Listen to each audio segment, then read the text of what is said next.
सरकार को रिपोर्ट मिली थी कि कई अफगानी नागरिकों के पासपोर्ट खो गए हैं, जिन्हें पहले से वीजा जारी किया गया था।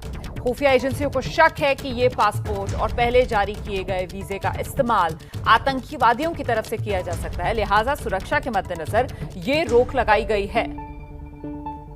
सिर्फ ई वीजा पर ही भारत आ सकेंगे अब अफगानिस्तान से आने वाले लोग। अफगान के यात्रियों के लिए ई वीजा जरूरी किया गया है भारत सरकार की तरफ से। सुरक्षा के मद्देनजर यह फैसला लिया गया है। हम सीधे रुख करते हैं, मेरे साथ मेरे सहयोगी ओम प्रकाश तिवारी इस वक्त मौजूद हैं अपडेट के साथ। ओम प्रकाश, सुरक्षा के मद्देनजर ही यह फैसला महत्वपूर्ण हो जाता है? बिल्कुल, देखिए, चूंकि भारत सरकार को जो आधिकारिक तौर पर सूचना मिली है उसके मुताबिक कुछ अफगानी पासपोर्ट और उनके साथ लगे हुए वीजा गायब पाए गए हैं। तो यानी पासपोर्ट और वीजा दोनों गायब हैं। और जिस तरह की अफगानिस्तान में संभावनाएं चल रही हैं, हालात चल रही हैं, उसके मद्देनजर सुरक्षा एजेंसियों को ये शक है कि इन पासपोर्ट और वीजा का इस्तेमाल आतंकवादियों द्वारा किया जा सकता है।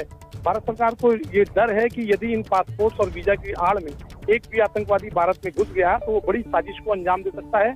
और पासपोर्ट पर से फोटो बदलना एक बाएं हाथ का कमाल होता है, जो लोग इस काम में एक्सपर्ट होते हैं। लिहाजा भारत सरकार ने एक बड़ा आधिकारिक तौर पर यह डिसीजन लिया है और इसमें स्पष्ट तौर पर कहा गया है कि जो भी अफगान नागरिक भारत आएंगे वो केवल ई वीजा के जरिए ही अब आ पाएंगे। जिन लोगों को पुराना वीजा जारी किया गया था वो लोग उस पुराने वीजा पर भारत नहीं आ पाएंगे।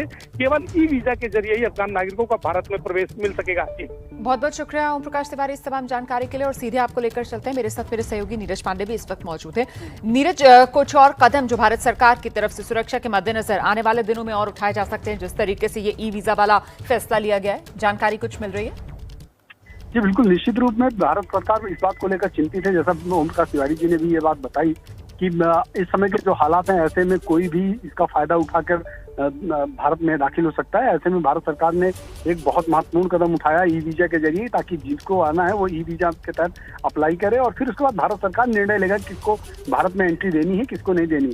ये तो एक निर्णय हुआ। दूसरे और भी बहुत सारे निर्णय हो सकते हैं, खासकर जो बॉर्डर एरिया है उसमें चौकसी बहुत तेजी से बढ़ती जा रही है।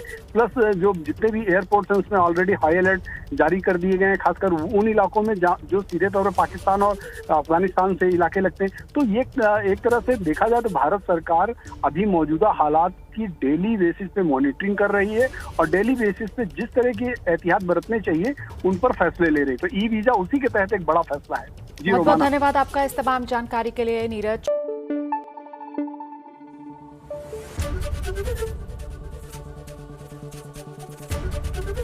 एबीपी न्यूज आपको रखे आगे।